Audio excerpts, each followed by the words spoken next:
बिस्मिल्लाहिर्रहमानिर्रहीम। अस्सलाम वालेकुम नाज़रीन, आप यूट्यूब चैनल देख रहे हैं। मैं इमरान खान हूँ। सबसे पहले तो इमरान खान साहब का बाज़ाब्ता स्टेटमेंट आ गया उनके अपने ट्विटर अकाउंट पे। जो स्टेटमेंट है पहले मैं आपके सामने रखता हूँ, फिर बहुत सारी खबरें आज आपको देने के लिए। नंबर एक, इमरान खान साहब ने सबसे पहले जो उनके ट्विटर अकाउंट पर उनकी टीम ने लिखा वो उनके स्टेटमेंट का सबसे मजबूत हिस्सा था।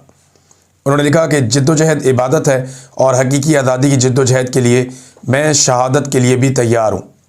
यानी इमरान खान साहब का कहना है कि अगर मैं शहीद हो जाऊँ इस रास्ते में या मैं मारा जाऊँ तो मैं ज़हनी तौर पे इसके लिए तैयार हूँ। इस वक्त पाकिस्तान सिर्फ आसिम लॉ पर चल रहा है। यहाँ सिर्फ लिखे लिखाए फ़ैसले पढ़कर सुनाए जा रहे हैं। पिछले 3 साल के बेबुनियाद फ़ैसलों और सज़ाओं की तरह तोशाखाना 2 का फ़ैसला भी मेरे लिए कोई नई बात नहीं है। ये फ़ैसला भी जज ने बग़ैर किसी सबूत और कानूनी तकाज़े पूरे किए बग़ैर ही जल्दबाजी में सुना दिया। हमें या हमारे वकला तक को नहीं सुना गया। मुझे और मेरी अहलिया को मुसलसल कैद तन्हाई में रखकर ज़हनी अजियत का निशाना बनाया जा रहा है। हमारी किताबों, टीवी और मुलाकात सब पर पाबंदी है। जेल में हर कैदी टीवी देख सकता है, लेकिन मुझ पर और बुशरा बीबी पर टीवी देखने तक की पाबंदी लगा दी गई है। मेरे ख़ानदान की जानिब से जो किताबें भेजी जाती हैं वो जेल हुकाम की तरफ से रोक ली जाती हैं। हमें कई हफ्ते मुसलसल कैद तन्हाई में रखा जाता है। ये गैर इंसानी सलूक है, लेकिन ये सब जुल्म और बर्बरियत मुझे मेरे अज़म से पीछे नहीं हटा सकता। हमारी रवायात नहीं कि औरतों और बच्चों पर जुल्म किया जाए। हमारे दीन में तो दौरान जंग भी ख़वातीन को बख्श दिया जाता है, मगर यहाँ महज सियासी इख्तलाफात पर ख़वातीन पर जुल्म ढाए जा रहे हैं। मेरी बहनों और दीगर ख़वातीन के साथ अडियाला जेल के बाहर जो बदसलूकी और जुल्म हो रहा है, इस पर मुझे शदीद दुख और अफसोस है। ये जो सलूक बुशरा बीबी, डॉक्टर यास्मीन नबारंग बलोच और दीगर ख़वातीन के साथ किया जा रहा है वो इस्लामी रवायात और अखलाकियात के बरअक्स है। मेरी अहलिया बुशरा बीबी को सिर्फ मुझसे बुग़्ज़ में कैद तन्हाई में डाला हुआ है, हालांकि इनका तो सियासत से कोई ताल्लुक़ भी नहीं है। वो एक घरेलू खातून है। फ़ौज मेरी है और पाकिस्तान कौम की है। जब मैं आसिम मुनीर पर तनकीद करता हूँ तो वो एक शख्स पर तनकीद है, जैसे माजी के डिक्टेटर पर भी होती आई है। आसिम मुनीर ना तो किसी अवामी रेफरेंडम के तहत मुल्क पर बैठा है, ना अवामी वोट के ज़रिए आया है। जेल में मेरे साथ जो कुछ भी हो रहा है एक कर्नल के कहने पर हो रहा है, जो आसिम मुनीर के अहकामात मानता है। पाकिस्तान में कानून की बालादस्ती का जनाजा उठ चुका है। 2007 में जैसे PCO जजेस ने डिक्टेटर का साथ देकर अदलिया का तकद्दुस पामाल किया, उनकी कोई इज्जत नहीं। और जिन्होंने डिक्टेटर के ख़िलाफ़ मुज़ामत की वो कौम के हीरो थे। आज ऐसे ही आजकल जो जजेस इस निज़ाम के ख़िलाफ़ मुज़ामत कर रहे हैं वो हमारे हीरोज़ हैं। जो जज कठपुतली बनकर इशारों पर नाच रहे हैं वो बेज़मीर हैं और मुशर्रफ दौर के PCO जजेस के ही बराबर हैं। कानून की बालादस्ती और आइन की बहाली की जद्दोजहद के लिए इंसाफ लायर फोरम और वकला का फ्रंट फुट पर आना नागुज़ीर है। इंसाफ का निज़ाम ही अवाम को तहफ़्फ़ुज़ दे सकता है। इसके अलावा ना कोई माशी तरक्की मुमकिन है, ना ही इखलाकी। मुझे सलमान सफदर और उनकी टीम पर एतमाद है और मैंने उन्हें हदायत की है कि बोगस फैसलों के ख़िलाफ़ इस्लामाबाद हाई कोर्ट में अपील करें। सुहेल अफरीदी को पैगाम देता हूँ कि स्ट्रीट मूवमेंट की तैयारी पकड़ें। पूरी कौम को अपने हुकूक के लिए उठना होगा। जद्दोजहद इबादत है और मैं पाकिस्तान की हकीकी आज़ादी की जद्दोजहद के लिए शहादत के लिए भी तैयार हूँ। ये इमरान खान साहब का स्टेटमेंट 20 दिसंबर 2025। इमरान खान साहब ने बड़ा ज़ोरदार स्टेटमेंट दिया है और वो तो या तो आज़ादी या फिर मौत, वो इस मौके पे खड़े हैं। लेकिन उनकी पार्टी की तरफ जब हम देखते हैं तो थोड़ी हमें एक कन्फ्यूजन दिखाई देती है। यानी इमरान खान साहब जिस नहज पे खड़े हैं, क्या उनकी पॉलिटिकल पार्टी उस नहज पे खड़ी है? ऐसा दिखाई नहीं दे रहा। शायद ये वजह है कि इमरान खान साहब ने एहतजाज के इख्तियारात जो है वो महमूद खान अचकज़ई और अल्लामा राजा नासिर अब्बास साहब को दिए कि वो फ़ैसला करेंगे मुज़ाकरात के हवाले से, एहतजाज की तारीख देने के हवाले से। क्योंकि उनकी अपनी पार्टी के अंदर एक तो मारी बहुत पड़ती है। पंजाब के अंदर तो पार्टी में कोई सर नहीं उठा सकता, वो पकड़ के या तो किसी केस में डाल देते हैं या अंदर डाल देते हैं या लापता कर देते हैं या तशद्दुद का निशाना बनाते हैं, कारोबार तबाह कर देते हैं, ख़ानदान उजाड़ देते हैं। तो पंजाब में तो ये होता है। खैबर पख्तूनख्वा में जलसे जुलूस आप करते रहे तो उससे फ़र्क कोई नहीं पड़ता। लिहाजा पाकिस्तान तहरीक इंसाफ को एक बड़ी मूवमेंट खड़ी करनी पड़ेगी। सुहेल अफरीदी के वज़ीर आला खैबर पख्तूनख्वा बनने से जो एक उम्मीद नौजवानों में पैदा हुई थी, पाकिस्तान तहरीक इंसाफ ने अभी तक उसे कैश नहीं करवाया, क्योंकि ये बहुत बड़ा मौका था। लेकिन पाकिस्तान तहरीक इंसाफ ने उससे कोई एक तहरीक या कोई एक मोमेंटम बनाने के लिए अभी तक इस्तेमाल सही तरीके से वो नहीं कर पाए। वो जलसे वलसे कर रहे हैं, तो जलसे तो पहले भी होते रहते हैं, बाकी पॉलिटिकल पार्टीज भी करती रहती हैं, लेकिन जिस पॉलिटिकल पार्टी ने एक इनकलाब का दरवाज़ा खोलना हो वो खाली जलसे नहीं करते, उनकी तो बड़ी ज़बरदस्त जिम्मेदारियाँ होती हैं। उन्हें हर गली में, हर मोहल्ले में, हर इलाके में, हर गांव में, करिया करिया हर जगह जाकर उन्हें अपना पैगाम ना सिर्फ पहुंचाना होता है बल्कि ज़ोरदार तरीके से लिए उसके साथ साथ लोगों को मुनज़्ज़म करना होता है। ज़ोरदार तरीके से एक बड़ी पुरअमन फोर्स कायम करनी होती है जो ना सिर्फ लोगों की राय को बदले बल्कि जब वक्त आए तो फिर सारे के सारे बाहर निकले तो पूरे पाकिस्तान के हालात तब्दील हो जाएं। तो वो तो नहीं हुआ, लेकिन इमरान खान साहब की फैमिली जो है वो लगातार बैन अल-अक़वामी मीडिया को इंटरव्यूज़ दे रही है। इसमें अलीमा खानम ने एक और इंटरव्यू दिया अल जज़ीरा को, और ये आवाज़ उठा रहे हैं हर फोरम के ऊपर, हर जगह इस्तेमाल कर रहे हैं। इमरान खान साहब के बच्चे हों, इमरान खान साहब की बहनें हों, ये लोग भरपूर आवाज़ उठा रहे हैं और कोई है ही नहीं इमरान खान का या उनकी पॉलिटिकल पार्टी जो है उसमें जो लोग पाकिस्तान से बाहर मौजूद हैं वो भी उतना काम नहीं कर पा रहे। एक बड़ी डिवाइड पैदा हो गई थी ओवरसीज़ पाकिस्तानियों में, लेकिन अब ये कोशिश की जा रही है पाकिस्तान तहरीक इंसाफ के लोगों की जानिब से कि जो ओवरसीज़ पाकिस्तानियों के मुख्तलिफ धड़े हैं उन्हें इकट्ठा करके एक मरतबा फिर एस्टेब्लिशमेंट से इमरान खान साहब की जान छुड़ाने के लिए मिलकर कोशिश की जाए। देखिए, आपस में लड़ना तो बड़ा आसान होता है, तो एस्टेब्लिशमेंट के साथ अगर फड्डा है तो फिर आपको खुलकर आना पड़ेगा। इमरान खान साहब के बेटों का जो इंटरव्यू हुआ ना मेहदी हसन के साथ, उसने एक वाक़या भी सुनाया। मेहदी हसन बड़े अच्छे जर्नलिस्ट हैं, उन्होंने कहा जी मैं टैक्सी में बैठा तो पाकिस्तानी ड्राइवर था। नॉर्मली यहाँ पे यूके में आप टैक्सी इस्तेमाल करते हैं तो अक्सर आपको पाकिस्तानी ड्राइवर ही आपको मिल जाते हैं, कोई इंडियन भी मिल जाते हैं लेकिन ज़्यादातर आपको पाकिस्तानी ड्राइवर्स मिलते हैं। तो वो जो पाकिस्तानी ड्राइवर था कहता है जी वो मैंने जब उससे बात की तो वो इमरान खान का तस्करा करते हुए वो रो पड़ा। उसने कहा जी मैं इमरान खान के लिए जान भी दे सकता हूँ। ये इमरान खान साहब के बेटों को उसने बताया। ये उसने कहा मैं लंदन में टैक्सी में बैठा तो टैक्सी ड्राइवर पाकिस्तानी था, मैंने पूछा कि तुम इमरान खान के बारे में क्या जानते हो। उसने कहा सर मैं इमरान खान की खातिर अपनी जान दे सकता हूँ। ये कहते हुए वो रो पड़ा। ये मेहदी हसन ने बताया देखें यहाँ बेशुमार पाकिस्तानी ऐसे ही हैं, ना सिर्फ यूरोप में, पूरे में, बरतानिया में, आयरलैंड में, जापान में, मैं जिन ममालिक में गया, इवन आज़रबाईजान में, जॉर्जिया में, जहाँ जहाँ मैं गया जो पाकिस्तानी वहाँ पे जो भी मुझे कोई मिला, हत्ता कि जो वहाँ के रहने वाले लोग हैं उन ममालिक के जो लोग हैं वो भी इमरान खान को बड़ी इज्जत की नज़र से देखते हैं और उन्हें एक बात समझ नहीं आती कि इमरान खान जेल में क्यों है। तो पाकिस्तानी ख़ास तौर पे जो ओवरसीज़ हैं वो तो इमरान खान साहब से बहुत ज़्यादा प्यार करते हैं, बहुत ज़्यादा, बेइंतहा। अब जनाब मैंने आपसे जैसे कहा कि पाकिस्तान तहरीक इंसाफ ने यह फ़ैसला किया है कि जो ओवरसीज़ पाकिस्तानी हैं जितने उन्हें इकट्ठा किया जाए, दोबारा कोई इख्तलाफ है तो उसको दूर किया जाए। तो 23 दिसंबर को पाकिस्तानी सफारत खानों के सामने यूरोप में, बरतानिया में धरने दिए जाएंगे। 23 दिसंबर को क्यों दिए जाएंगे? क्योंकि मंगल का दिन है। इमरान खान साहब की बहनें अपने भाई से मिलने के लिए अडियाला जेल के बाहर पहुंचेंगी। तो इस मौका पर मुलाकात अगर ना करवाई गई तो ये प्रेशर डालने के लिए पाकिस्तान की जितनी भी एम्बेसीज बैरून मुल्क हैं उन तमाम एम्बेसीज के बाहर बाकायदा जो है वो पाकिस्तान तहरीक इंसाफ के लोग या ओवरसीज़ पाकिस्तानी धरने देकर बैठेंगे, जैसा कि वो अडियाला जेल के बाहर वहाँ धरने देकर बैठते हैं। तो ये एक प्रेशर डालने का सिलसिला है ताकि पूरी दुनिया को पता चले कि पाकिस्तान में हो क्या रहा। इमरान खान साहब ने जब हुक्म दिया तो उसके बाद सुहेल अफरीदी साहब निकले और उन्होंने इस्लामाबाद में ही शहरियों से मुलाकातें शुरू कर दी। ये अब सुहेल अफरीदी साहब का अकेले का काम नहीं है, अब ये पूरी पॉलिटिकल पार्टी में नौजवानों को इकट्ठे होना पड़ेगा।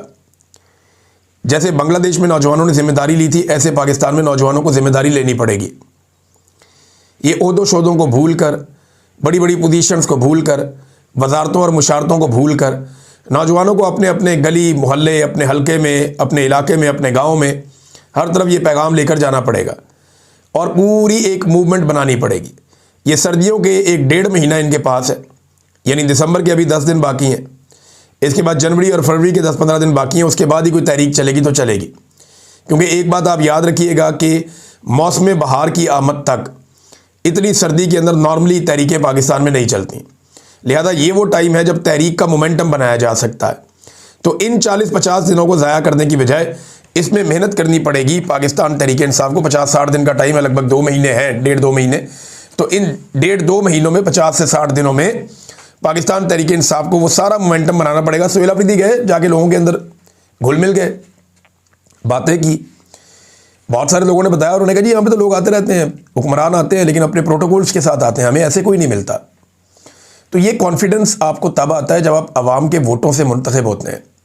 جب آپ عوام کے ووٹوں سے منتخب نہیں ہوتے نا، پھر یہ اعتماد آپ کے پاس نہیں ہوتا۔ اس قسم کا اعتماد آپ کو تبھی ہوتا ہے جب آپ عوام کے ووٹوں سے آئے ہوتے ہیں اور آپ کو ڈر نہیں لگ رہا ہوتا۔ ناظرین، عمران خان صاحب کے اوپر یہ فیصلہ تو آ گیا، اس کے اوپر ایمنسٹی انٹرنیشنل نے بھی رولا ڈال دیا، پوری دنیا کے اندر رولا ڈال رہا ہے کہ جناب یہ غلط ہو گیا، زیادتی ہو گئی، اپوزیشن جماعتیں اپنا موقف اس پہ دے رہی ہیں، حکومت کرے جی بہت ٹھیک ہو گیا، عمران خان کو توشہ خانہ میں سزا ہونی چاہیے تھی، جناب ہو گئی، لیکن اب ہوگا کیا؟ دیکھیں، عمران خان صاحب کی 2 اپیلیں پینڈنگ ہیں، یہ ہو جائیں گی اب۔ ایک تو عمران خان صاحب کی اپیل جو ہے وہ القادر یونیورسٹی والے کیس میں وہ پینڈنگ ہے، اس میں عمران خان صاحب کو لگ بھگ 1 سال ہونے والا ہے، اور اسلام آباد ہائی کورٹ ان کی اپیل ہی نہیں لگا رہا، سن ہی نہیں رہے انہیں، تو سال تو انہوں نے نکال دیا۔ اب یہ ایک اور کیس آ گیا، اس میں بھی اگر عمران خان صاحب اپلائی کر دیتے ہیں، ایک اور اپیل کر دیتے ہیں، تو 1 سال اس میں بھی وہ گزار لیں گے۔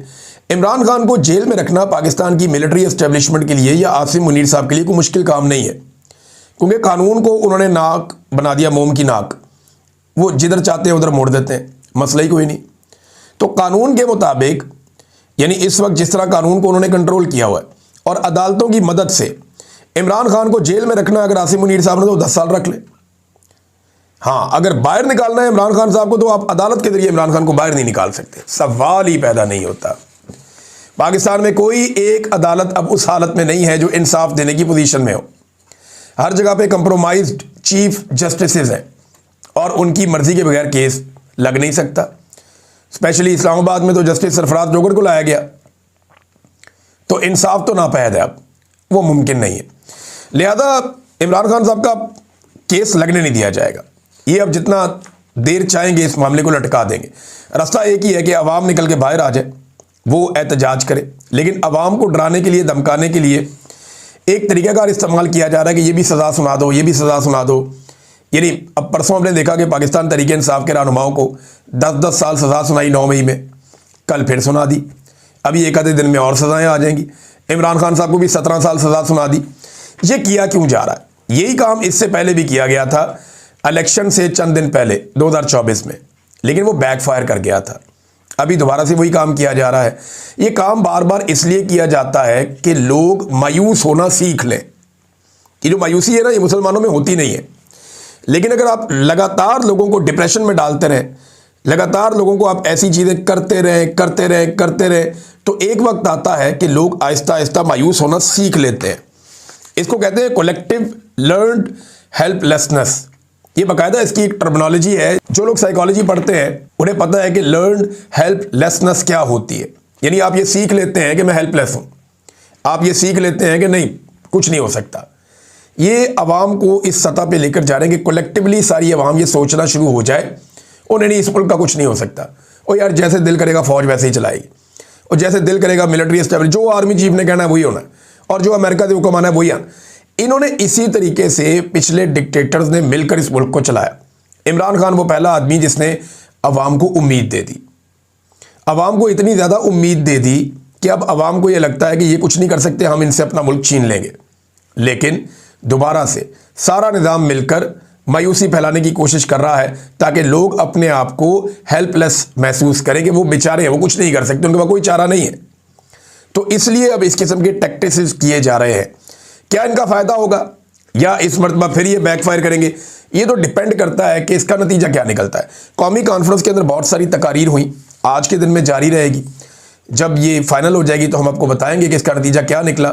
لیکن وہاں پہ ایک بریگیڈیئر جناب محمود صاحب وہاں پہ موجود تھے، 97 ایئرز ان کی ایج ہے، اور میں نے پہلے بھی آپ کو ان کے بارے میں تعارف کروایا تھا۔ انہوں نے کہا جس قسم کا D G I S P R ہماری مسلح افواج پر مسلط کیا گیا ہے وہ شرمناک ہے۔ یہ ٹھگوں کی حکومت ہے جس کے پیچھے طاقت کا بے دریغ استعمال کرنے والا شخص فیلڈ مارشل عاصم منیر ہے۔ پاکستان کی مسلح افواج نے ہمیشہ بھارت کی جارحیت کا بھرپور جواب دیا، مگر حالیہ کارروائی میں مکمل طور پر ایئر فورس نے بھارت کے خلاف کارروائی کی۔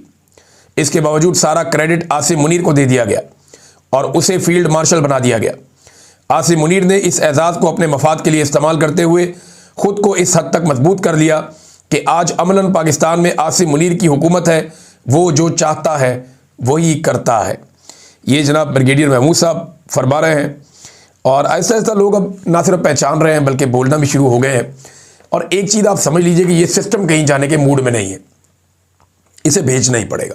اگر کوئی عوامی تحریک پورے پاکستان کے لینڈسکیپ پہ چل جاتی ہے، گلیوں محلوں میں لوگ نکل آتے ہیں، لوگ نکل کے سڑکوں پہ بیٹھ جاتے ہیں اور لوگ کہتے ہیں ہم گھر نہیں جاتے، نظام نہیں چلے گا جب تک عمران خان باہر نہیں آئے گا اور جب تک پاکستان میں عوام کا مینڈیٹ تسلیم نہیں کیا جائے گا اور یہ 2 نمبر حکومت گھر نہیں بھیجی جائے گی، تو یہ سسٹم تو کہیں جانے کے موڈ میں نہیں ہے۔ اس کا آپ اندازہ یہاں سے کر لینا جو جسٹس جہانگیری کے ساتھ کیا گیا، یعنی حد ہی کر دی وہاں پہ، تو نہ کوئی قانون ہے اس ملک میں، ایک طریقہ کار ہوتا ہے سپریم جوڈیشل کونسل کا، اس کو بائی پاس کر دیا۔